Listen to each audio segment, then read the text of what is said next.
오늘 이 설교는 좀 재미있는 어떤 비유를 비율과 함께 여러분께 나누시려고 합니다. 그럼 아마 들으시면 아마 고개를 끄덕거릴 거라고 좀 확신이 됩니다.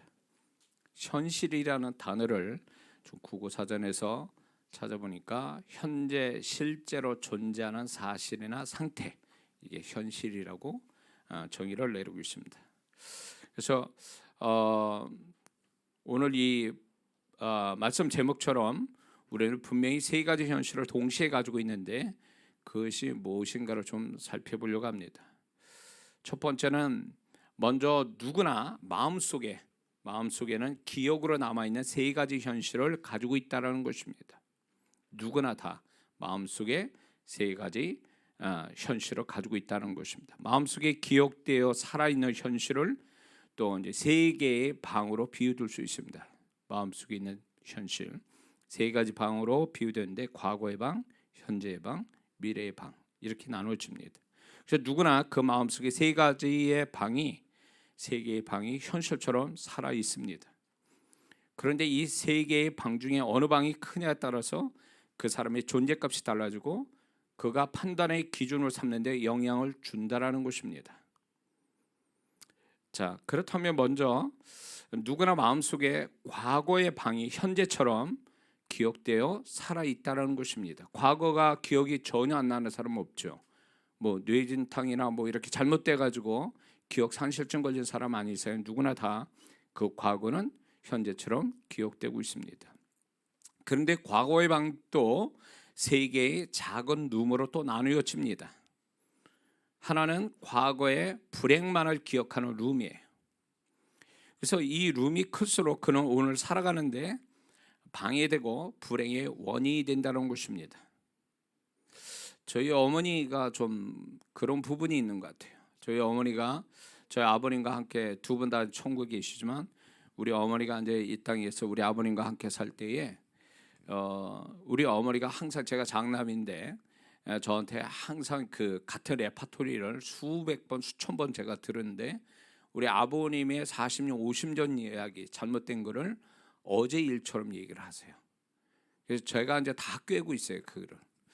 근데 우리 어머니가 그렇게 해야 직성이 풀리는 건지 우리 아버님에 대해서 분명히 우리 아버님도 잘한 부분이 있을 텐데 우리 어머니 기억 속에는 안 좋은 것만 기억이 되시는 거예요. 그러니까 우리 어머니가 그때 당시에 이제 우리 아버님과 살 때 보면은 뭔가 이렇게 조그만 우리 아버님이 잘못하면 과거에 그런 어떤 잘못된 것들이 다시 기억이 나시나 봐요. 기억이 다시 나는지 그것 때문에 또 크게 생각해가지고 다투시는 그런 장면을 자주 목격을 했거든요. 그래서 제가 저희 어머니에게 그러지 마시라고 그렇게 얘기하셔도 우리 어머니 마음속에는 그런 우리 아버님이 잘하신 건 기억이 잘 안 나시는데 우리 아버님이 잘못된 것들은 아주 생생하게 기억을 하고 있어서 아버님과의 관계가 돌아가실 때까지 원만치 않으셨어요. 우리 어머니가 참 불쌍하다는 생각. 우리 아버님도 그렇지만 우리 어머니가 그 과거의 불행이 아주 생생하게 기억되고 있다는 자체가 우리 어머니를 살아가는 그때 당시 사실 때 마음이 평안치 못하고 마음에 복이 없었어요. 마음이 힘들게 사시고 마음속에 부정적인 마음이 참 상당히 많았다라는 거죠. 그런 걸 보면서 이 과거의 불행만을 기억하고 있다라는 것은 얼마나 오늘 살아가는데 나를 불행하게 만든지 알 수가 없다 했죠. 그러니까 과거의 불행이 어떻게 보면 현재 살아가는데 불행의 새로운 차원의 불행을 또 만들어내고 있다라고 보는 거죠. 과거 이 광야 이스라엘 백성들은요 애굽에서 불행했던 기억들이 현재 자신들이 광야 생활하는 데 있어서 굉장히 잘못된 마음을 갖게 되는데 그게 이제 피해 의식으로 나타납니다. 손해 보고 있다라는 거예요. 지금 애굽에서 손해 봤던 그 피해 의식들이 지금 살아가는데 하나님이 충분히 완벽하게 보호해주고 도와주고 계신데도 그들은 조금만 문제가 생기면 그게 발동이 되는 거예요. 애굽에 있었던 피해 의식이. 그래서 우리를 죽이려고 여기까지 온 거냐? 우리를 목말라 죽게 하려고 여기까지 있었던 거냐? 우리가 뭘 가지고 먹고 살아야 되냐? 우리는 왜 고기가 없냐? 이런 식으로 굉장히 항의를 했다라는 것은 그들이 단지 그게 큰 문제이기 때문이 아니라 과거에 애굽 생활했던 그 내면에 불행했던 과거가 되살아나면서 현재의 자그마한 일에도 과거의 불행이 덧입혀져서 굉장히 큰 불행처럼 생각한 거죠. 그 피해의식이 있었습니다. 그리고 그것이 현재를 그 광야 살았는데 그들은 반항과 불만으로 충만했다라는 것입니다. 그것이 결국 그들의 어떤 광야 생활을 행복하게 살지 못한, 하나님이 철저하게 지키시고 도와주셨는데도 불구하고 그들은 행복하지 못한, 안정되지 못한 그런 모습을 그들은 보여주고 있는 것이 뭐냐면 마음속에 과거가 살아있는데 과거 속에 이 과거의 불행만을 기억하는 룸이 살아있는 거죠. 두 번째 룸은 과거 잘 되었던, 잘 나갔던 기억의 룸입니다. 근데 과거에 내가 잘났다, 잘 됐다, 그런 것들이 그 과거의 영광이 지금 살아가는 데 있어서 지금 사는 것이 과거보다 못한 현재를 살게 되면 그 사람은 현재를 아주 굉장히 초라하게 여기고 현재의 불행을 더 크게 느끼게 된다는 것입니다. 과거의 영광하고 비교하면서. 광야 이스라엘 백성들이 현재보다 나름 나았다고 생각한 과거를 떠올리면서 현재를 만족이나 감사나 자족하지 못한 것이 분명히 있습니다. 오늘 우리가 본문에 같이 읽었던 것처럼 우리가 애굽에 있을 때 값없이 생선과 참외와 수박과 부추와 파와 마늘을 먹은 것이 생각난다 그랬습니다. 그런 것들이 그들에게 있어서 어떻게 보면 지금 만나밖에 먹지 못하는 이 부분에 대해서 과거보다도 훨씬 못한 현실이라고 생각하니까 이게 자신들이 굉장히 불쌍하다고 생각해 자기 연민에 빠지게 된 원인이 된 거죠.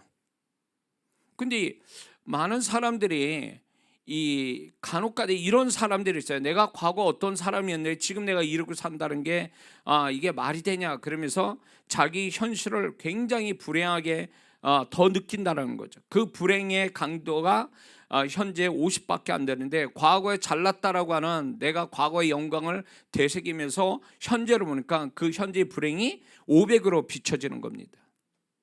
그래서 나는 굉장히 불행한 사람 이렇게 생각한다는 거죠. 이거는 분명히 과거의 불행도 소멸시키는 게 축복이지만 이 과거에 잘났다고 하는 자기가 잘 나갔다라는 것도 기억하는 것도 그 사람한테 독이 된다라는 거죠. 이 이스라엘 백성이 광야 이스라엘 백성이 자기들이 아주 화려하게 먹었던 음식에 대해서 그들은 그때가 행복했고 좋았더라고 얘기하는 거죠. 그러나 이것은 그들의 왜곡된 기억이라는 것입니다.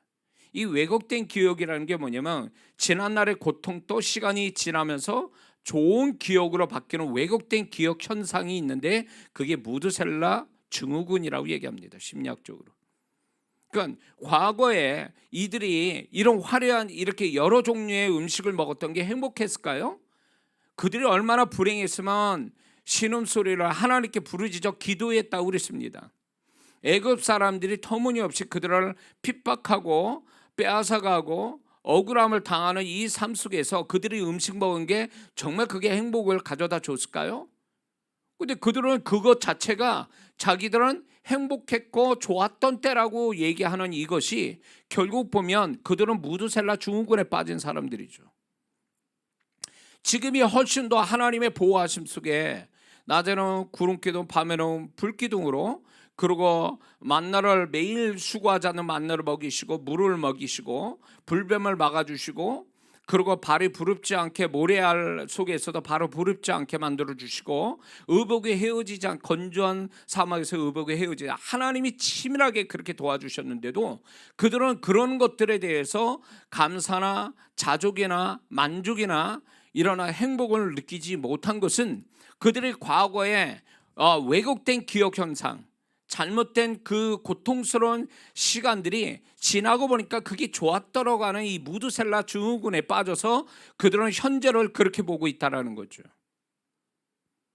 많은 사람들이 알량한 과거에 뭐 자기가 뭐 좀 됐다라는 걸 가지고 오늘 살아가는데 그거 가지고 비교를 해가지고 내가 왜 이렇게 과거보다 못난 삶, 나는 왜 이렇게 살지? 라고 하면서 자기를 자책하고 그런 것 때문에 자기를 더 불행하게 느끼는 사람들이 있습니다. 객관적으로 그것만 띄어서 보면은 그건 별거 아니거든요. 세상 살아가는데 그럴 수도 있는 일들인데 이 사람한테는 그게 굉장히 자기를 불행의 원천으로 생각하고 있는 이 배경이 결국 보면 과거에 있다라는 거죠. 과거의 불행이거나 과거의 영광이 그를 오늘 현재를 더 불행하게 만들고 있는 겁니다. 이런 것들은 반드시 소멸이 돼야 되는데 그들은 소멸을 시키지 못하고 계속 가지고 있었다라는 거죠. 분명한 것은 우리가 오늘 살아가는데 과거의 영광이 격려가 되고 쉼이 된다면 괜찮으나 그렇지 않으면 그건 잊어버리는 것이 제일 잘하는 것입니다. 자기가 과거에 뭐 했는지 그거를 그렇게 들춰내서 그게 오늘 살아가는데 자기한테 도움이 된다면 모르지만 도움이 되지 않는다면 그거는 어리석은 일이라는 거죠. 현재를 잘 살기 위해서 잘 살게 만들어주는 과거가 돼야지 현재를 더 엉망으로 살아가게 만드는 거라면 그 과거는 불행에 그 사람 스스로가 불행을 만드는 거라는 겁니다. 그런데 이 광야 이스라엘 백성이 그런 사람이었다라는 거예요. 많은 사람들이 이제 제가 성도분들하고 오랜 시간 동안 이렇게 성도분들을 이야기 듣고 상담하는 가운데서 그분이 지금 표면적으로 드러난 일들에 대해서 제가 객관적으로 봐도 이분은 충분히 그걸 감당할 수도 있는데 감당을 못한다고 죽을 것 같다고 이렇게 얘기해요. 근데 저는 이분이 마음이 약해서 그런가? 물론 마음이 약해서 그럴 수도 있어요. 그런데 좀 더 파고들어요. 제가 처음에 몰랐다가 이분들의 이야기를 과거로 자꾸 들추면서 제가 질문하고 이런 가운데 공통점으로 발견된 게 바로 이 두 가지예요. 그 사람이 가지고 있던 과거의 불행, 과거의 어떤 자기가 잘 됐다라는 이 두 가지가 오늘 자기 살아가는데 왜곡되게 보게 한다. 현실을 왜곡되게. 더 좋은 거는 크게 봐야 되는데 좋은 건 작게 보고 그리고 자기의 불행을 크게 보게 되는 색안경을 끼고 자기 현실을 보는 겁니다. 그러니까 다른 사람은 그 별거 아니야 그러면서 그냥 훑어리고 지나버릴 거를 이 사람은 죽을 것 같은 어떤 생각을 하는 거죠. 그리고 그런 사람들이 많은 사람한테 하소연합니다. 내가 이렇게 어렵다고. 그러나 사실은 그거는 별 어려움이 아니거든요. 근데 이 사람은 그렇게 자기는 그렇게 느끼고 있는 거예요. 현실을 직시하는 게 아니라 현실 그대로를 인식하는 게 아니라 그 사람은 그렇게 과거의 것으로 인해서 잘못되게 느끼고 있는 거죠. 잘못 생각하고 잘못 느끼고 있는 거죠. 이게 그 자기 자신을 불행으로 계속 몰고 가고 있다는 사실조차도 모르는 거예요. 이런 분들이 대부분 뭐냐면 다른 사람한테 동정을 받고 싶어요. 그래 정말 어쩌니 얼마나 불쌍하니 얼마나 괴롭겠니 이러면서 동정받는 걸 좋아하거든요. 그러기에 또 자기의 이런 사정에 동의를 하고 또 격려해주고 이러기 바랍니다. 근데 그게 일시적일 수는 있으나 그게 정말로 근본적인 그 사람 마음을 바꿔주지 못하거든요. 근본적으로 그 사람의 마음이 바뀌려면 과거의 불행이나 과거의 영광을 소멸시켜야 돼요. 그게 끈덕지게 그 사람은 오늘 살아가는데 뿌리와 나무 뿌리와 같이 자라고 있다는 거예요. 뿌리에 있는 것처럼 잘라내지 않는 그 뿌리가 또 다시 줄기를 만들고 잎사귀를 만들고 열매를 맺듯이 그렇게 그 사람을 계속 현재를 괴롭히고 있는 거죠. 광야 이스라엘 백성이 그랬다라는 거예요. 자, 세 번째 또 하나의 과거의 기억의 룸이 하나가 있는데 그것은 예수님 믿는 자만이 가질 수 있는 룸인 것입니다. 그거는 뭐냐면 지난날 하나님이 자신을 축복하신 하나님의 손길을 기억하는 룸이에요. 이 룸이 클수록 오늘 살아가는데 축복과 위로와 쉼이 된다는 것입니다. 이게 예수 믿는 사람만 가질 수 있는 룸이에요. 그래서 하나님은 하나님이 해 주신 일을 기억하라고 권유하는 것도 아니고 명령을 하셨다라는 거예요. 그 한 구절로 찾자면 신명기 7장 18절 19절에 보면은 하나님은 모세를 통해서 이렇게 말씀합니다. 가나안 7족속에 대해서 그들을 두려워 말고 내 하나님 여호와께서 바로와 온 애굽에 행하신 것을 잘 기억하되 내 하나님 여호와께서 너를 인도하여 내심에 네가 목도한 큰 시험과 이적과 기사와 강한 손과 편파를 기억하라. 하나님은 강제로 얘기하시는 거야. 그들이 앞에 그들이 이제 광야를 거치고 가나안 땅 가는데 평탄하지는 않을 거라는 거죠. 지금과 또 다른 문제들이 있을 거라는 거죠. 광야는 광야대로, 가나안은 가나안대로. 그러나 분명한 것은 그들이 축복의 길을 가고 있는 건 분명합니다. 그런데 그런 속에서 그들이 애굽 생활에 있어서 가지고 있는 그 불행한 기억들을 소멸시키기 위해서 하나님은 이렇게 얘기하는 거예요. 내가 너에게 과거에 어떻게 너를 도왔는가를 기억하라는 거예요. 이게 엄청난 어떤 오늘 살아가는데 힘을 주고 축복이 되게 하는데도 불구하고, 그러면 광야 이스라엘 백성이 그러면 지난날에 하나님이 하신 일들을 기억했느냐 할 때 기억 못한 게 아니라 기억을 하지 않고 살았죠. 그것이 광야 생활 내내 그들은 하나님을 향하여 원망하게 되어졌고, 광야 1세대는 그 대가로 가나안 땅을 못 들어가는 비극을 맞게 되죠. 그러니까 이스라엘 백성이 환경 때문에 망한 게 아니라 사실은 그들의 마음속에 현실처럼 담겨져 있는 과거, 이거가 살아있어서 그 과거가 그들을 불행하게 만든 거죠. 이들은 분명한 과거의 방이 또 하나 있었음을 알고 있는데, 하나님이 기억하는 방, 하나님이 자신에 대해서 어떻게 일했는가를 도우셨는가를 기억하며 그것이 다른 방, 불행이나 과거의 영광보다 더 크게 작용을 했다면 이 사람들은 오늘의 과거의 어떤 광야 생활에서도 넉넉하게 오히려 매일매일 감사하고 찬양하고 살아갈 수 있을 텐데, 이들은 일부러 기억하지 않았다라는 거예요. 기억을 못하는 게 아니라 기억을 안 한 거예요. 그 대가가 가나안 땅의 축복을 놓치고 만 거죠. 오늘날 많은 그리스도인들이 그렇게 이런 광야 이스라엘 백성처럼 기억 상실증 걸리는 환자들처럼 하나님을 기억해야 되는데 기억하지 않고 그냥 현실만 보거나 아니면 과거에 자기의 불행이나 영광을 그들은 더 기억함으로 인해서 결국 자신을 불행하게 만들었다는 겁니다. 하나님의 자녀는 구원받았다면 천국 가는 그날까지 계속 하나님의 손길과 축복이 있어서 플러스 돼가는 인생인데, 왜 인생이 믿는 자가 더 불행해지느냐라는 이유가 바로 여기 있습니다. 그 사람의 심령 상태가 잘못됐다는 거예요. 그 사람의 심령 상태가. 그 중에 뭐냐면 과거가 처리가 제대로 되지 않았다라는 겁니다. 과거의 불행과 과거의 어떤 영광은 소멸되고 하나님이 과거에 자기를 어떻게 도우셨는가를 기억하면서 오늘을 살아가야 그게 위로가 되고 힘이 되고 능력이 되는데, 이렇게 하질 않는다라는 거예요. 제가 목회에서 가장 힘들 때, 제 삶에서 가장 힘들 때 제가 쓴 노트들이 있어요. 지난날에 하나님이 나를 어떻게 도우셨는가, 그거를 쓴 노트들이 있어요. 그거를 보거든요. 이렇게 그 노트가 1년에 하나씩이었으니까 그리고 과거에 청년 때도 쓴 것도 아직도 제가 갖고 있으니까 그런 것들을 보면서 하나님이 이렇게 세밀하게 나를 도우셨지. 응? 내가 아무것도 아닌데도 불구하고, 내가 무지했는데 내가 잘못했음에도 불구하고 하나님은 나를 이렇게 성실하게 도우셨지. 이것 때문에 울 때가 많아요. 문제가 지금 어려움 때문에 우는 게 아니라, 서러워서 우는 게 아니라 그 하나님의 성실하심, 과거로부터 지금까지 나에 대하여 내가 잘하든 못하든 간에 나에 대해서 성실하신 하나님, 그 하나님 앞에 감격해서 우는 거예요. 그러고 나면 내가 내 오늘의 현실을 다시 보게 돼요.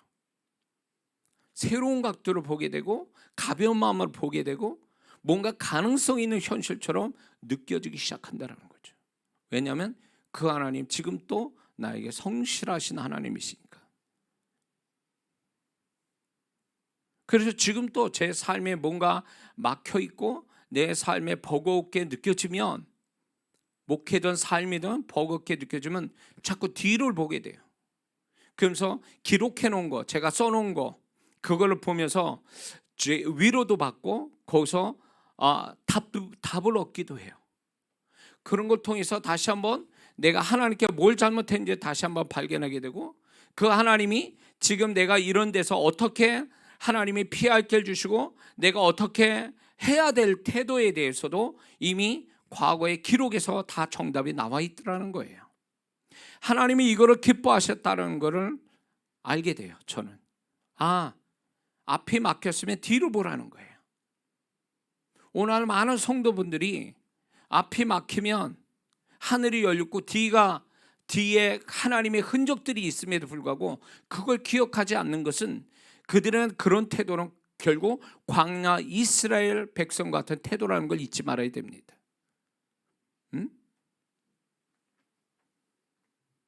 그러니까 많은 그리스도인들이 하나님이 안 계신 것처럼, 잘 나갈 때 잘 될 때는 그 하나님을 무시하고 살다가 또 문제가 생기면 하나님이 안 계신 것처럼 태도로 보여요. 교회 안 나옵니다. 기도 안 합니다. 하나님 찾질 않아요.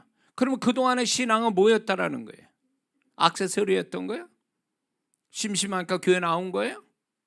그러면 가짜인 거지. 형식이었습니까? 우리의 신앙의 빛을 발하는 것은 내가 가장 어려울 때, 힘들 때 그게 신앙의 빛을 그때 발해야 되는데, 잘 될 때 신앙이 빛을 발하다가 안 되고 어려울 때는 신앙이 소멸돼 버린다면 이 사람 신앙은 가짜인 거죠. 거품 신앙이죠. 아무것도 아닌 거예요. 하나님은 그런 걸 발견시키는 거죠.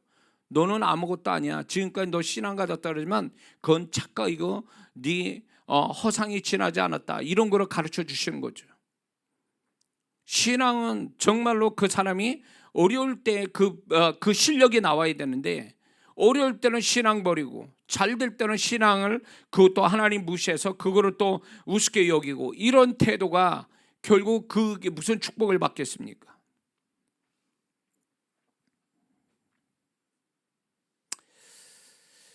자, 그래서 이스라엘 백성이 이 과거의 방, 마음속에 있는 과거의 방이 지금 잘못됐기 때문에 그들은 버려져야 할, 잊어져야 할 두 가지 방, 과거의 방은 그대로 가지고 있고, 정말 가져야 될 하나님을 기억하는 방은 거기에는 텅텅 비어 있고, 그렇기 때문에 그들은 스스로 불행을 여기서 만들고 있다는 거죠. 그리고 두 번째는 그 누구나 마음 안에는 현재의 것을 담아두는 방이 또 있습니다.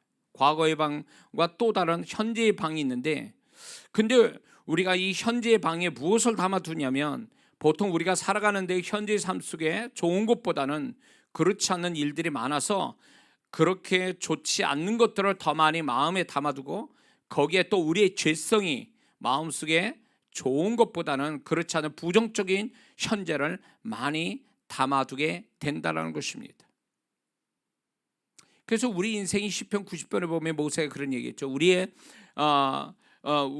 연수는 70이면 80이요, 강건하면 80이요, 그 연수의 자랑은 수고와 슬픔뿐이다. 우리 인생이 사실은 맑은 하늘보다는 먹구름이 끼고 가끔가다 비가 쏟아지는 그런 삶이에요. 그러다 보니까 수고와 슬픔이 많은 삶이다, 이렇게 얘기해요. 그거는 결국 말해서 우리의 삶 속에는 좋은 거, 긍정적인 것보다는 부정적인 것이 더 많은 삶이라는 걸 계시해주고 있는 거죠. 뿐만 아니라 우리의 죄성이 우리의 현재를 안 좋은 거로 자꾸 담아두려고 한다는 것입니다.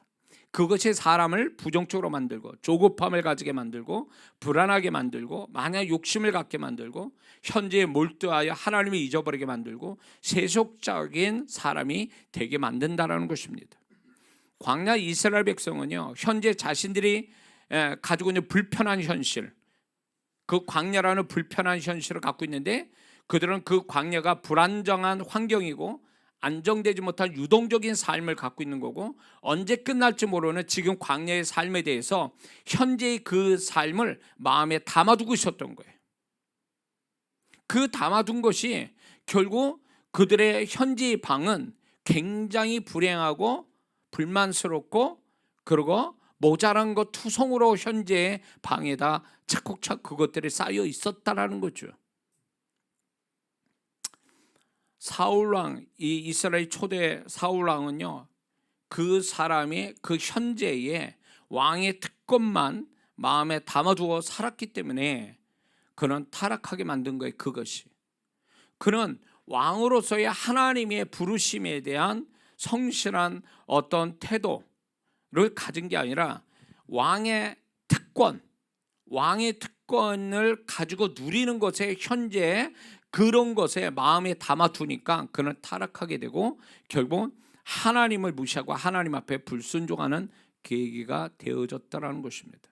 가룟 유다는 그의 마음에 항상 물질을 담아두고 자기 살궁리를 담고 살았기 때문에 예수님을 파는 데까지 간 거예요. 현재 무엇을, 그 마음속에 무엇을 담아두느냐, 현재에 무엇을 담아두느냐, 이거 굉장히 중요합니다. 믿는 자들이 현재를 담아두는데, 지금 내가 살아가는데 현재를 담아두는데, 물론 그게 안 좋은 일이 있을 수 있어요. 기분 나쁘고 불쾌하고 불안하고 괴롭고 힘든 것, 고통스러운 것들이 현재 지금 가지고 있을 수 있어요. 그런데 그 현실은 그렇다, 그게 사실이라 할지라도 내 마음속에 현재 것을 담아둘 때는 전환이 돼가지고, 변환이 돼가지고 내한테 들어오는 것이 지혜거든요.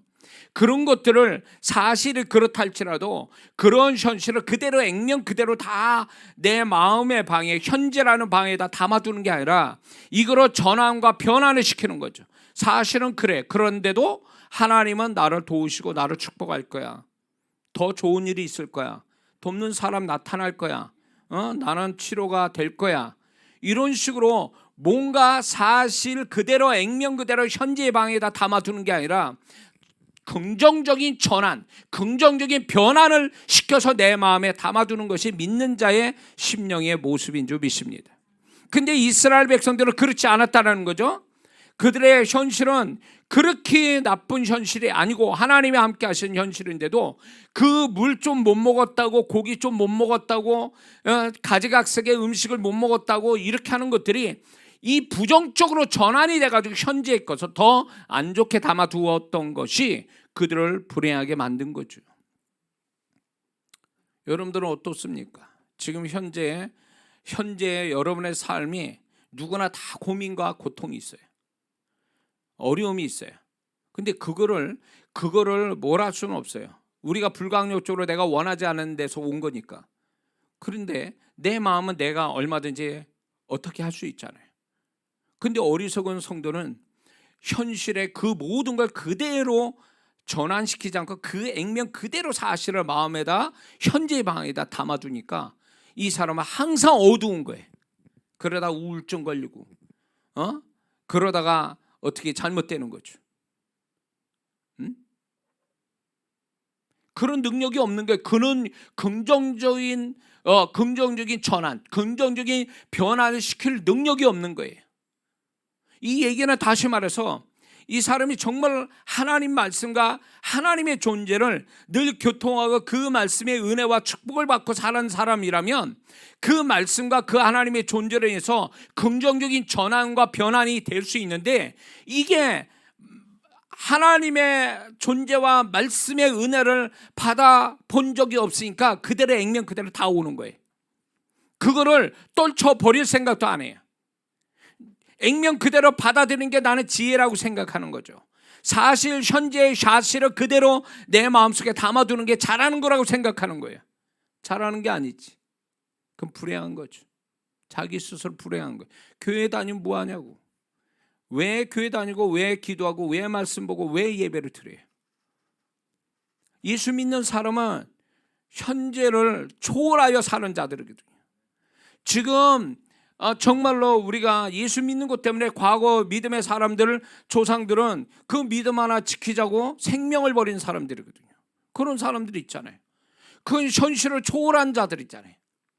결국 말해서 현재 죽음이라는 이 인간의 가장 큰 고통도 그거를 액면 그대로 받아들이는 게 아니라 그거를 하나님과 하나님의 말씀을 해서 나는 이 죽음 넘어 천국을 경험할 수 있다라는 이걸로 전환시키니까 찬양할 수 있는 거죠. 하나님에 대하여 찬양하고 그 하나님에 대한 믿음 고백을 다니엘의 세 친구처럼 믿음 고백하는 거죠. 죽음 앞에서도 하나밖에 없는 생명을 소멸시키는데도 그 앞에서 그렇게 할 수 있는 거는 그 마음 액면 현실 그대로 받아들이는 게 아니라 하나님과 그분의 말씀으로 인해서 새롭게 전환시켜서 마음에 담아둔 거죠. 소망과 기쁨과 감사와 찬양으로. 이게 믿는 자의 능력이에요. 심령의 능력이라는 거죠. 이게 되어지지 않고 액면 그대로 현실을 받아들여가지고 계속 울고 괴로워하고 힘들어하고 고통스러워한다면 이게 순간은 그럴 수 있어요. 우리도 육신이 연약하니까. 그러나 이것을 계속 반복하고 있다면 이 사람은 그 안에 하나님과 말씀이 살아있지 않다는 증거죠. 그 하나님과 그분의 말씀이 살아있다면 그 사람은 그럴 수는 없어요. 그 말씀과 그분의 능력이 나를 지켜주고 그 모든 것들을 전환시켜 줄 텐데 그 하나님과 그분의 말씀이 살아있지 않으니까 액면 그대로 와서 그냥 현재의 방에 담겨진 거죠. 이게 얼마나 불행한 거예요. 믿는 자는 환경 때문에 돈 때문에 질병 때문에 망하진 않아요. 그 사람이 망하는 건 결국 그 사람 마음 잘못된 마음가짐 때문에 망하는 거예요. 광야 이스라엘 백성처럼. 그러므로 우리는 치열하게 내 마음에 어떤 상태인지 내가 어떤 마음을 가져야 되는지 치열하게 우리는 내 마음을 들여다보고 내 마음이 하나님 기뻐하고 하나님이 좌정하실 만한 심령이 되기를 힘쓰는 것이 신앙생활이라는 거예요. 행위만 가지고 왔다 갔다 하는 이게 신앙생활이 아니라 자기 마음을 들여다보면서 하나님 내 마음에 축복을 가져오게 하는 이 태도를 갖는 게 진정한 신앙이라는 걸 잊지 말아야 될 줄 믿습니다. 세 번째는 누구나 마음 안에는 마음 안에는 미래의 방이 있습니다. 미래의 방은 또 세 개의 룸으로 또 나누어집니다. 하나의 룸은 미래에 대하여 아무런 기대를 하지 않아 비어있는 룸이죠. 이런 사람은 어떤 사람이냐? 지금만 보고 지금만 생각하고 그냥 지금만 생각하고 살자라는 사람의 태도가 이렇습니다. 그러니까 이런 사람은요, 이 미래의 방에 아무것도 없어요. 본인이 만들어 놓은 미래의 방에 아무것도 없는 거예요. 오늘만 살자니까. 내일은 생각 안 하고.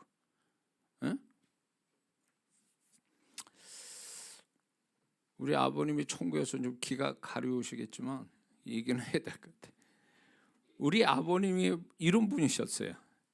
뭐 자식이다, 뭐 마누라든 신경 안 쓰고 우리 아버님이 오늘 좋으면 좋으신 거예요. 미래에 대한 대책이 없으세요. 그러니까 오늘 다 쓰고 보자는 식이에요. 그래서 우리 아버님이 굉장히 뭐랄까 아주 그러니까 현실주의자예요. 그래서 미래에 대한 어떤 계획이 없으시 오늘로 다 쓰시다 보니까 나중에는 그분이 가진 게 아무것도 없고 그 밑에서 일하셨던 분들은 뭐 그때 당시에 제가 들은 얘기예요. 그 우리 아버님 밑에서 일하셨던 직원분의 이야기를 들으면 그때 당시 돈을 잘 버실 때 우리 아버님이 그 책임자로 계시고 그 밑에 일하신 분들이 그 밑에서 일하신 분도 성실하게 돈을 모아서 그때 당시 양옥 두 채를 단독주택 두 채를 살 수 있을 정도로 그렇게 여유가 있었다고 그래요. 그러면 우리 아버님의 책임자인데 세 채, 네 채, 다섯 채는 가지고 계셔야 되잖아요. 근데 그런 게 없으셨어요. 가면 갈수록 없어요. 아무것도 없어요. 결국 이제 우리 아버님이 빚지시고 또 나중에 제가 또 이제 빚을 갚아드리고 그렇게 사셨어요. 그러니까 미래를 생각 안 하고 사셨던 거죠. 그러니까 미래 오늘만 살고 보자는 사람들은 결국 미래에 아무것도 없어요. 그런 사람은. 그런가 하면은 또 하나의 룸이 있는데 안 좋은 현재 때문에 미래를 부정적으로 채워져 있는 룸이 있습니다. 이 사람은 미래를 생각하면 현재에 지금 불행했고 어렵고 이런 것들로 채워져 있어서 미래를 부정적으로 보는 거예요. 그런 것 때문에 미래를 부정적으로 보고 있으니까 현재도 부정적인데 미래도 부정적으로 그렇게 만들어 놓으니까 현재 대해서 인내하지 못하고 조급하고 절망하고 쉽게 슬퍼하고 미래를 소망하지 않습니다. 바로 광야 이스라엘 백성이 이런 사람들이었습니다. 그들은 하나님에 대한 불신앙 때문에 그들은 미래의 마음에 미래가 없었다는 거예요. 가나안이라는 미래가 없었어요. 그러니까 가나안에 들어갈 마음도 없었던 거예요. 그러니까 그들이 지금 현재 과거도 불행하고 현재도 불행하다고 생각하니까 그들은 미래에 대해서 더 이상 좋게 생각을 하지 못한 거예요. 미래를 굉장히 비관적으로 본 거죠. 그게 가나안 천탕군이 돌아와서 보고하는 가운데서 그들의 얘기가 바로 그 얘기 아닙니까? 우리가 죽일 데 없어서 거기 들어가서 죽게 만드냐. 뭐예요? 미래를 굉장히 비관적으로 보는 거죠. 이런 예수 믿는 사람이 이런 사람들이 있어요. 우리는 가면 갈수록 지금 어려워도 가면 갈수록 하나님이 합력한 선을 이루어서 더 잘 되도록 하나님이 우리의 삶을 그렇게 조정하고 가시는데 과거도 불행했어. 지금도 현재도 불행해. 그러니까 나는 미래도 불행할 거야. 이 생각으로 가득 차가지고 별 어떤 미래에 대한 생각을 안 갖고 살아요.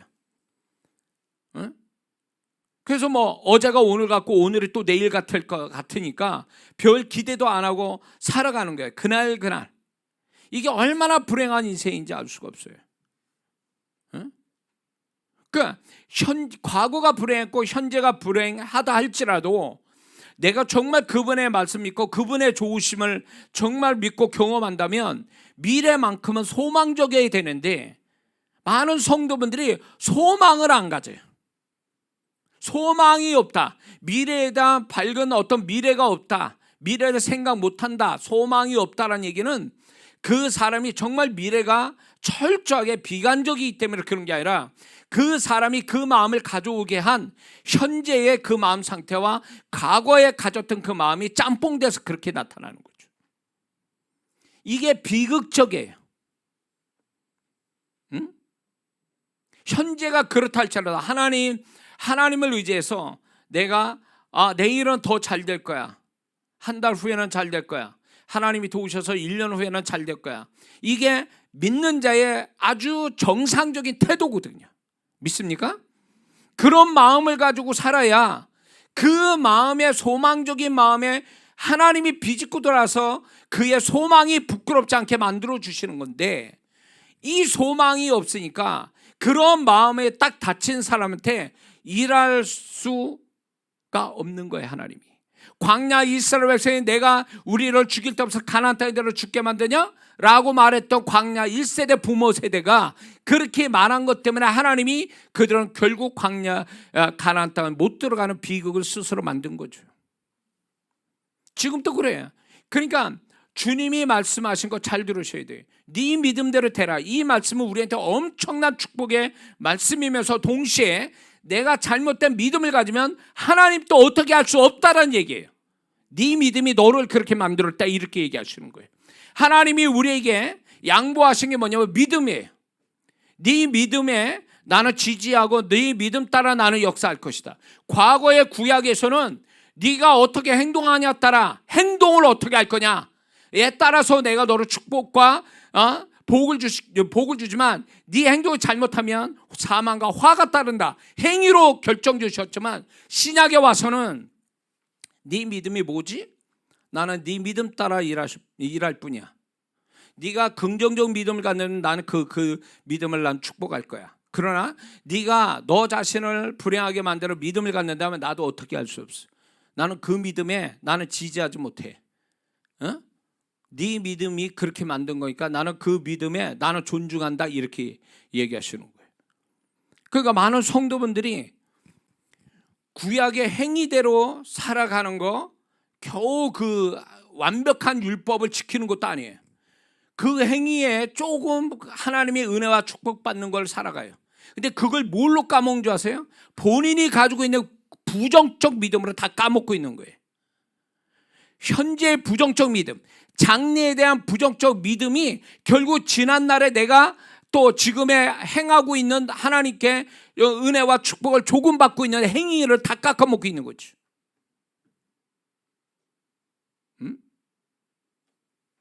왜 그렇게 생각하죠? 왜 그런 믿음을 갖고 있죠? 광야 이스라엘 백성이 어리석은 건 그냥 가만히 있어도 가는 거잖아요. 하나님이 시간만 가면 자동적으로 가나안 땅 가게 돼 있는 거를 왜 중간에 뭘 잘났다, 뭐가 잘못돼가지고 거기서 중간에 자기들이 스스로 그거를 스톱을 시키냐, 그 얘기예요. 많은 그리스도인들이 뭘 잘났다고 뭘 잘한다고 그거를 그냥 가만히 흘러가도 물 흘러가도 될 일은 되게 돼 있는데 뭘 중간에서 그렇게 광야 이스라엘 백성처럼 미주알 꼬주알 이렇게 판단하고 저렇게 판단해서 자신의 미래를 다 깎아먹고 있냐 이거예요. 축복을.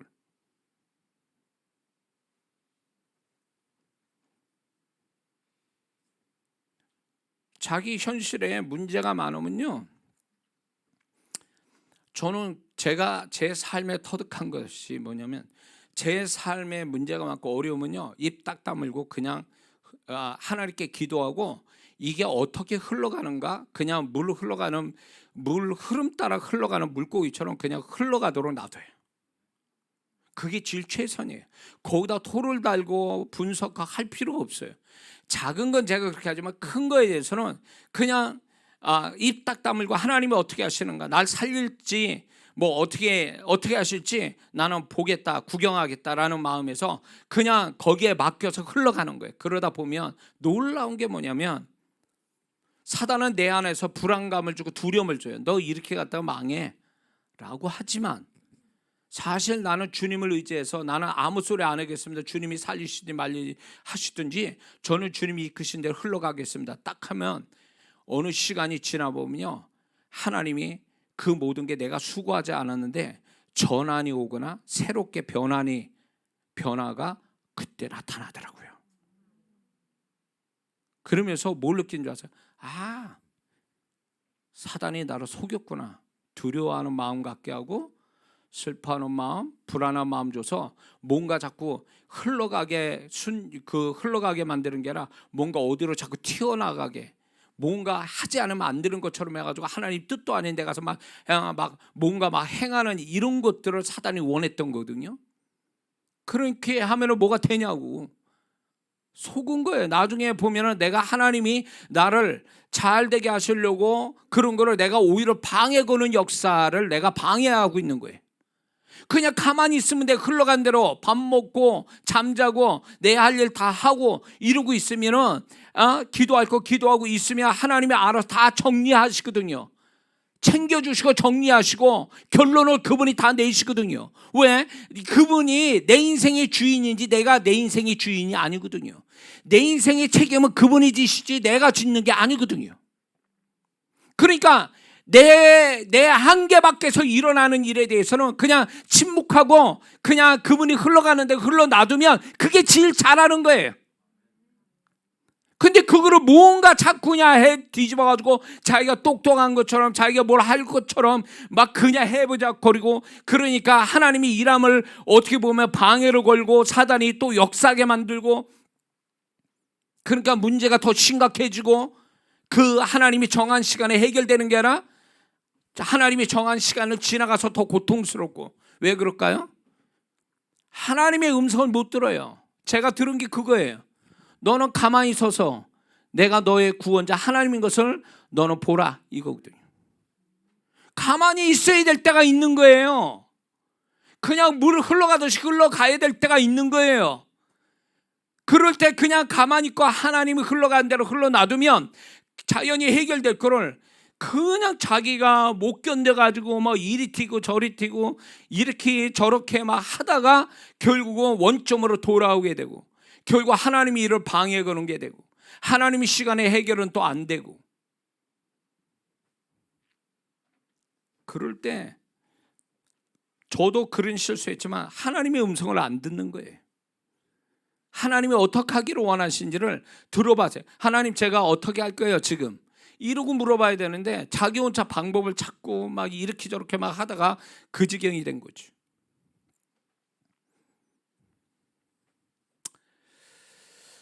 무슨 말인지 이해가 되십니까? 자, 이 미래의 방에 또 하나의 방이 있습니다. 또 하나의 룸이 있는데 그게 뭐냐면 하나님의 존재와 그분의 말씀에 믿음을 갖고 있어서 미래에 대한 소망이 넘치는 룸이에요. 이게 믿는 자만 갖고 있는 거예요. 예수 안 믿는 사람이 이 룸이 없어요. 그리고 믿는 자는 이 룸이 가장 커야 됩니다. 이런 사람은 현재 어떤 일을 만나도 참고 견디고 이기고 소망 가운데 살아갑니다. 왜냐하면 하나님과 그분의 말씀을 의지해서 그 마음에 소망스러운 미래가 확실하게 존재하기 때문에 그렇습니다.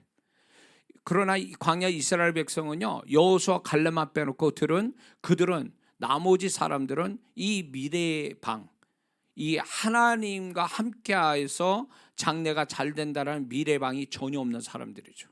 여호수아 갈렙만이 이 방을 갖고 있었던 거예요. 그래서 하나님이 그들을 두 사람만 가나안 땅 들어가게 만든 거죠. 그러므로 이 광야 이스라엘 백성의 비극은 물이 없어서 척박한 땅 때문에 망한 게 아니라 그들 마음속에 축복된 미래를 확신하지 못한 것이 그들 자신을 비극으로 만들었다는 것입니다. 그러므로 우리 마음속에 과거, 현재, 미래라는 마음속에 있는 세 가지 방이 현실처럼 존재하는데, 진정으로 그 사람의 마음을 축복되게 하는 것은 과거에 자신이 하나님의 무슨 일을 하셨는가를 기억하고 또 믿음으로 인해서 미래를, 과거와 현재보다도 미래를 더 크게 긍정적으로 갖는 것, 이게 그 사람의 마음에 축복을 가져오게 되는 것 줄 믿습니다. 그런데 이 전체 과거, 현재, 미래의 방, 마음속에 있는 이 세 방 말고 또 하나의 방이 믿는 자에게만 있는 방이 또 하나 있습니다. 그 방은 예수 믿는 사람을 믿든 안 믿든 분명히 마음속에 존재하고 있는 방인데, 그것은 뭐냐면 우리 주님께서 거하시는 방이에요. 갈라디아서 2장 20절, 내가 그리스도와 함께 십자가에 못 박혔느니 이제는 내가 산 것이 아니요 내 안에 그리스도가 사신 것이라. 그러므로 우리는 부인할 수 없게 우리 안에는 그분이 거하시는 방이 따로 있어요. 그런데 주님이 우리 마음 안에 계셔서 우리 마음과 소통하기를 원하시고, 또 주님은 그분의 마음을 우리 마음에 부어주시기를 원하십니다. 그래서 주님의 마음을 가지고 주님의 마음을 내 마음인 것처럼 사용해서 모든 것을 또 행하기를 그분은 또 원하시고 있다라는 것입니다. 그런데 여기에 이 방의 문제가 뭔지 아세요? 이 방은 내가 원해야 열리는 방이에요. 다시 말해서 손잡이가 바깥에 있어요. 안에 있지 않아요. 안에서 주님은 열지 못해요. 내가 열어야 돼. 바깥에 내가 손잡이가 내가 있으니까. 내 마음 안에 내가 주님을 찾지 않으면 주님은 내 마음 안에서 나타내 주실 수 없는 구조를 갖고 있어요. 근데 많은 믿는 자들이 주님이 거하시는 방을 놓고 하고 열려고 하지 않고 자기 마음으로만 모든 걸 감당하려 하는 거예요. 그래서 주님은 내 마음 안에 들어와서 역사하지 못하고 항상 주님이 거하신 방에서만 계시는 거죠. 그리고 모든 걸 내 마음으로 다 하니까 내 선한 마음, 그런 마음, 이런저런 마음 가지고 내 모든 걸 행하니까 그걸 그렇게 되게 만드냐 그러면 그렇지 않거든요. 내 안에 주님이 나타나셔서 내 마음에서 나를 주장해 주셔야 비로소 모든 게 되어질 것이 되어지는데, 우리는 주님이 나타나는 게 아니라 우리는 내 마음으로 모든 걸 하니까 어설프고 안 되고 마음은 상하고 해결은 안 되고 이런 것들이 너무 많은 거죠. 주님은 내 안에 주님이 거하시는 방을 우리가 놓고 하고 문을 열어서 주님 오시죠, 나오시죠. 그래서 내 마음을 나로 주장해 주시기 원합니다. 이런 태도로 가져야 주님이 기쁘게 내 마음을 주장하시는데, 나는 주님을 찾을 마음이 없어요. 내 마음에 계신 주님을 찾을 마음이 없어요. 그러니까 주님이 나타날 수가 없는 거예요. 그러니까 그 사람은 이런 거예요. 모든 게 다 자기 마음인 거예요. 주님이 나타날 수가 없는 거예요. 우리가 진정의 마음의 축복은 주님이 나타나시는 거거든요. 내 안에 그리스도가 살아계심을 내가 경험하는 것, 내 마음 안에서. 이게 내 마음의 축복인데, 그러려면 그분을 초청하고 그분이 나타나서 내 마음에 들어오시도록 문을 열어드려야 되는데, 내가 문잡이를 안 잡고 있어요. 문고리를 안 잡고 열지도 않아요. 그러니까 그 주님이 내게서 역사하지를 못하는 거죠. 우리는 주님이 거하시는 방을 많이 찾고 주님과 교제하는 자가 되어서 주님의 마음으로 체험을 받는 복 있는 자가 되어야 될 줄 믿습니다. 두 번째 지금 눈에 보이는 현실을 가지고 있습니다. 마음속에 현실, 세 가지 현실이 있는가 하면 우리는 두 번째로 눈에 보이는 현실을 갖고 있습니다. 그런데 우리는 지금 눈에 보이는 것이 진실이고 진리고 전부라고 믿고 싶어 한다는 것입니다. 그리고 지금 눈에 보여지는 현실은 언제까지나 있을 것처럼 생각한다는 것입니다. 그러나 우리는 보고 싶은 것만 보고 있어서 다른 쪽을 눈으로 보고 있어도 안 본 것처럼 생각할 때가 많다는 것입니다. 그래서 우리 자신들이 보고 있는 걸 의심할 필요가 있다는 겁니다.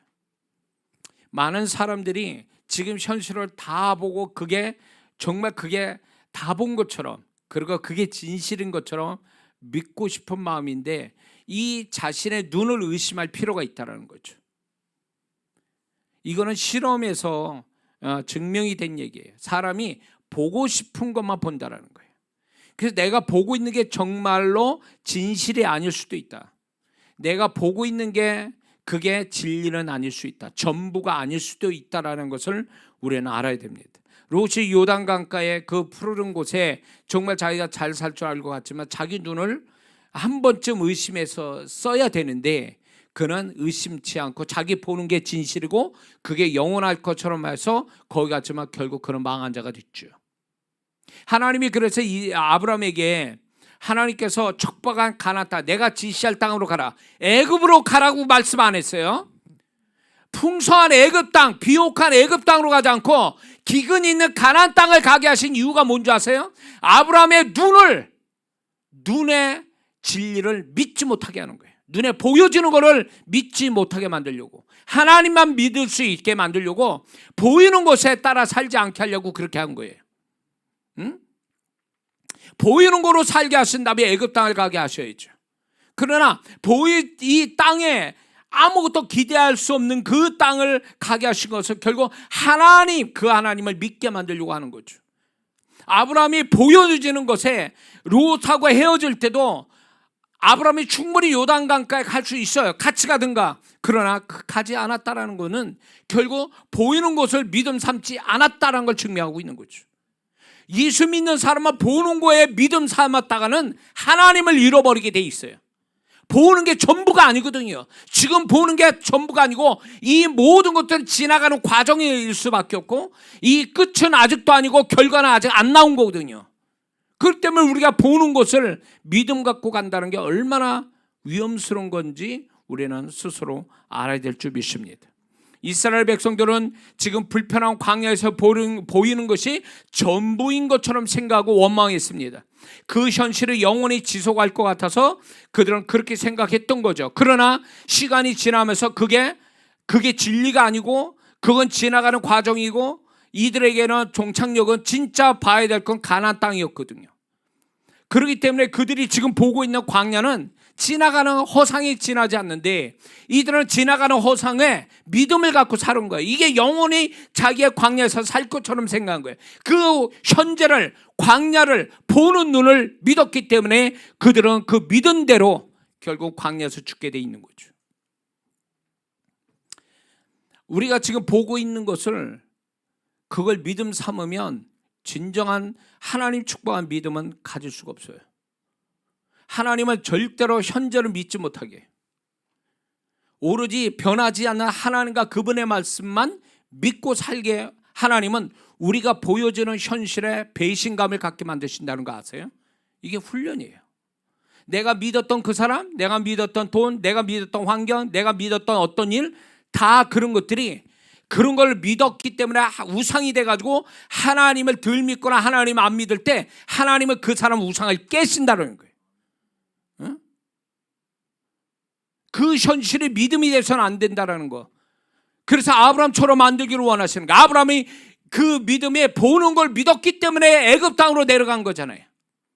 하나님의 약속을 믿고 그 하나님을 믿었다면 가나안 땅이라는 척박한 아무것도 없는 땅이라도 거기에 있었어야 되는 사람이에요. 근데 믿는 자들도 이렇다는 거죠. 보는 걸 너무 믿다 보니까 하나님을 잊어버리고 사는 거예요. 말씀의 약속을 잊지 못하고 믿지 못하고 사는 거죠. 그래서 하나님이 너의 우상을 내가 깰 거다. 네가 보는 게 얼마나 험하고 얼마나 그게 허상이고 그게 잘못되고 가짜인 걸 내가 증명할 거다. 이렇게 얘기하시는 거예요. 그러니까 저도 하나님께서 이게 훈련을 저도 그렇게 이 부분을 다루심 받았기 때문에 지금 보여주는 현실적으로 보여지는 것이 이거를 내가 조화를 할 수 없고 이걸 믿음 삼아서는 안 된다는 걸 계속 하나님의 반복을 통해서 얘기하신 거예요. 그래서 믿는 순간에 하나님은 네가 우상을 드디어 갖기 시작했구나. 그러면 그 다음부터 하나님이 나를 처리하는 어떤 과정이 생길 수밖에 없는 거예요. 그래서 많은 사람들이 지금 현재를 믿는 게 아니라 하나님을 향한 믿음, 그 다음에 생각 속에서 장래를 향한 믿음의 상상, 이런 것들을 우리가 더 믿어야 되는데 많은 사람들이 현재를 너무 믿다 보니까 지금 신앙생활 제대로 안 하는 남편, 잘 안 되는 현실, 이런 걸 너무 믿어버리니까 기도를 하면서도 믿음의 상상을 못 가져요. 그 사람이 기도하면서 생각하는 거 뭐냐? 말은 믿음의 말인데 그 사람의 생각은 지금 안 좋은 거를 얼마나 눈에 보이는 걸 믿었는지 그것만 생각이 나는 거죠. 이 사람은 아직 기도가 응답받기에는 아직 모르는 거예요. 이 사람은 현재가 믿음이 돼버리기 때문에 믿음의 그 이상의 상상을 못 갖고 있는 거죠. 자, 그러므로 우리는 지금 보여지는 것에 대해서, 보이는 이 현실에 대해서 여러분들이 어떻게 생각해야 되는가를 분명히 알아야 됩니다.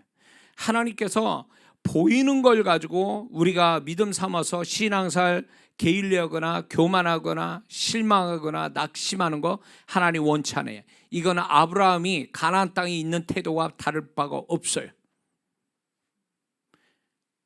우리가 보이는 것을 믿지 않고 여기에 속지 말고 하나님과 그분의 말씀을 끝까지 붙들고 그 자리에 서 있으면 될 일은 되게 돼 있어요. 하나님의 손길이 나타나게 돼 있어요. 하나님을 믿는 자에게 절대로 하나님이 실망시키지 않거든요. 그런데 그 믿음이 하나님과 그분의 말씀이 아니고 자꾸 내가 눈에 보이는 걸 자꾸 믿음 삼으면 하나님도 그 사람을 어떻게 해줄 수가 없어요. 현실을 믿고 있으니까. 현실의 계산, 현실의 그 어떤 일, 사람, 상황 이런 걸 믿어버리니까 그것 따라 말하고 생각하고 이래버리니까 하나님도 어떻게 할 수 없어요. 그래서 아브라함이 보이는 것을 믿었기 때문에 애굽으로 내려갈 때 하나님이 음성이 안 나타났잖아요. 가는 걸 막았습니까? 아브라함이 하나님께 묻지도 않았지만 하나님이 그렇게 보이는 걸 믿음 삼아서 내려가는 아브라함에 대해서 교훈하기 위해서, 가르치기 위해서 애굽에서 보이는 대로 가서 어떤 일을 당하는지를 하나님이 경험시킨 거예요.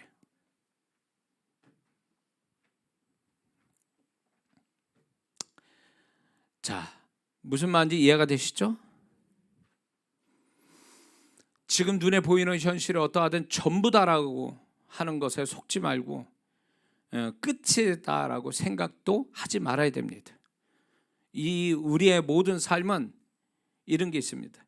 우리의 삶은 점점 갈수록 잘되게 하시는 게 하나님 뜻이에요. 죽음에도 우리가 슬퍼하지 않는 것은 죽음 너머에 천국이라는 걸로 연결되어 있기 때문에 우리는 죽음을 두려워하지 않고 슬퍼하지 않죠. 그것처럼 우리의 현실이 어떠할지라도 우리는 이 현실이 영원하거나 이 현실이 곧 믿음이 돼서는 안 된다는, 이런 생각 가져서 안 된다는 거죠. 하나님은 반드시 그냥 하나님과 그분의 말씀을 믿고 그냥 서 있기만 해도 그분이 알아서 하신다는 거예요. 우리의 보호자 되신 그분이 알아서 하시는 거예요. 그래서 이런 태도가 중요합니다. 우리의 현실을 보면서 잘 되면 교만하지 마세요. 이게 순간적으로 바뀔 수 있어요. 몇 시간 후에도 바뀔 수 있어요. 그러므로 오히려 하나님께 맡기고 겸손한 마음을 가져야 되고, 뭔가 슬프고 안 된 일이 있다 해서 낙심할 것도 아니에요. 왜? 이거는 언젠가는 소멸이 되고 지나가는 바람에 지나지 않기 때문에 그렇습니다. 마지막으로 셋째, 우리는 지금 육안으로 보이지 않지만 하나님이 예비하신 현실을 분명히 가지고 있습니다. 하나님이 예비하신 현실. 우리는 시간이 흘러가면서 두 가지 현실 중 하나의 현실을 만나게 될 겁니다. 그건 뭐냐면 지금 현실로 인하여 장래에 자연스럽게 만나지는 현실이 있고, 또 하나는 하나님이 주권적으로 예비하여 우리에게 주시는 현실. 이 두 가지가 준비되어 있어요. 하나님이 예비하신 현실은 세상 사람은 없고 믿는 자에게만 만나질 수 있는 현실인데, 이 이스라엘 백성이 광야에서만 있었지만 하나님이 이미 그들의 앞에는 가나안 땅이라는 게 존재하고 있었잖아요. 시간상으로 볼 때는 이 광야 이스라엘 백성에게 있어서 가나안 땅은 미래지만, 그거를 수직으로 내려다 보면은, 수평으로 보면 광야 이스라엘 백성이 가나안 땅은 시간이 흐름으로써 장래가 되지만, 미래가 되지만, 수직으로 내려다 보면 그거는 현재거든요. 광야 생활하는 이스라엘 백성 수직으로 내려보면 여기엔 가나안 땅이 존재하고 있었잖아요. 그러니까 이건 없는 게 아니거든요. 있는 거거든요. 그것처럼 우리의 현실은요, 수평으로 보면 미래처럼 보이지만 수직으로 보면 그건 미래가 아니라 가지고 있는 현재 같이 동시에 가지고 있는 현실이에요. 하나님이 예비하신 현실, 그게 있다라는 거예요. 그래서 하나님은 믿는 자의 삶이 자신의 노력과 수고만 가지고 살게 하시지 않고, 이 모든 걸 종합적인 축복, 한 번에 점프할 수 있는 그런 하나님이 예비하신 현실을 믿는 자에게 반드시 주신다는 겁니다. 그거를 만나야 되는 거예요. 광야 이스라엘 백성이 가나안 땅을 만나듯이 우리는 그 현실을, 하나님이 예비하신 현실을 우리가 만나야 된다는 거죠. 그런데 하나님이 예비하신 현실은 저절로 오는 게 아니라 오로지 하나님을 믿는 믿음과 소망을 가지고 하나님의 인도하심을 받을 때에 이 하나님 예비하심을 경험할 수 있다는 것입니다. 그런데 분명한 것은 하나님이 예비하신 현실은 지금 현재보다 훨씬 더 좋은 현실이라는 것입니다. 저는 이게 경험이 되는 게 뭐냐면, 하나님께서 이렇게 저의 현실에 노력하고 애쓰고 막 힘쓰는데도 안 되는 삶이 현재가 있음에도 불구하고, 하나님은 반드시 내가 수고한 것을 헛되지 아니하시고, 반드시 하나님이 내 수고와 다르게 반드시 하나님만이 은혜로 주시는 나한테 예비된 현실은 따로 있다라는 생각에 늘 가지고 살았거든요. 이 현실을 만나면 반드시 내 현실에 지금 내가 수고한 것에 점프할 수 있는 더 나은 어떤 현실을 갖게 된다는 믿음을 제가 갖고 있었거든요. 그거는 하나님의 시간의 개념을 제가 이해하기 시작한 거예요. 우리는 시간의 제한을 받아서 수평으로 보니까 과거, 현재, 미래로 보지만 하나님은 수직으로 보거든요. 그래서 하나님은 수직으로 보기 때문에 하나님 앞엔 과거, 현재, 미래가 없어요. 시간의 시제가 없이 현재로 보고 계시는 거죠. 근데 저는 그거를 믿은 거예요. 하나님께서 내 삶이, 나는 지금 장래가 보이지 않아요. 그러나 하나님이 이미 수직으로 나의 인생을 다 보고 계시기 때문에 하나님이 언젠가는 나를 더 축복하시려고 예배하신 현실이 내 눈에는 안 보여도 하나님은 보고 계시기 때문에 이 현실을 갖고 계시고 나를 주시려고 이끄신다는 믿음을 갖고 있었던 거죠. 근데 제 삶에 이렇게 제 삶이 점프, 이렇게 제 노력 없이 그냥 노력하지도 않은데 하나님이 점프하는 삶을 계속 해왔는데, 이제 여러분도 아시다시피 제가 이제 오살리 그 기도원에서 제가 이제 목회자를 위한 설교를 하지 않습니까? 그것도 하나의 일종의 하나님의 점프예요. 계획된 일이에요. 제가 만든 거예요? 아니요. 저는 주님 앞에서 그냥 기도하고 열심히 내고 준비했더니 그분이 그 현실을 주더라는 거죠. 하나님 예비하신 현실이에요. 저만 있는 게 아니라 여러분 모두에게 다 있어요. 때마다 하나님이 예비하신 현실을 만나서 점프, 인생의 신앙의 삶의 점프를 계속 갖게끔 계단 올라가듯이 그렇게 하시려고 하나님이 예비하신 게 있다라고요. 그거를 소망해야 돼요. 응? 하나님이 우리가 노력만 해가지고 열심히 해가지고 그거 그래 네 수고가 100이냐? 그러면 100만 받아라. 이렇게 하나님이 하시는 게 아니에요. 우리가 100이라는 수고를 했으면 나중에 하나님이 예비하신 500짜리의 점프를 하나님이 예비하신 현실을 만나게 하신다는 거예요. 할렐루야. 그래서 하나님께서 우리에게 예비하신 것을 하나님이 현실을 만나게 하는데 여기에서 우리가 알아야 될 게 사람마다 그 시간대가 다 다르다는 거예요. 어떤 사람은 같은 나이라도 어떤 사람은 5년 후에 만나고 어떤 사람은 1년 만에 만나고 어떤 사람은 3년 만에 만나고 이렇게 시간대가 다 다르다는 거예요. 그러니까 다른 사람 볼 거 없이 하나님이 나를 이끌어 가시는 그 흐름 따라 인도하심 따라 가면 분명한 것은 하나님이 준비하신 것을 갖게 된다는 사실입니다. 근데 육신대로 살거나 하나님 울타리에 벗어나게 되면 하나님이 인도하심을 거부하게 되면 광야 이스라엘 백성처럼 가나안에 하나님 예비하신 것을 경험할 수 없다라는 것입니다.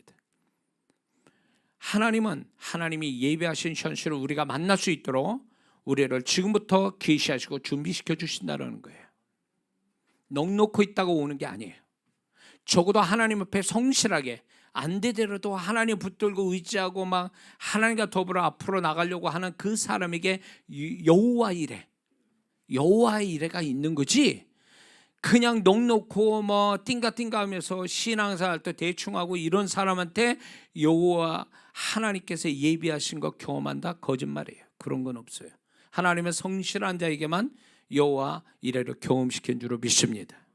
그러므로 올 한 해 우리가 이 해를 살아가면서 좋은 마음의 현실을 가지고 눈에 보이는 현실에 속지 말고 장래에 하나님이 예비하신 현실을 하나님이 인도하심 속에 만나지고 마음속에 거하신 주님을 만남으로 마음과 존재값, 삶의 축복의 값이 더욱 넘쳐지기를 주의 이름으로 축원합니다.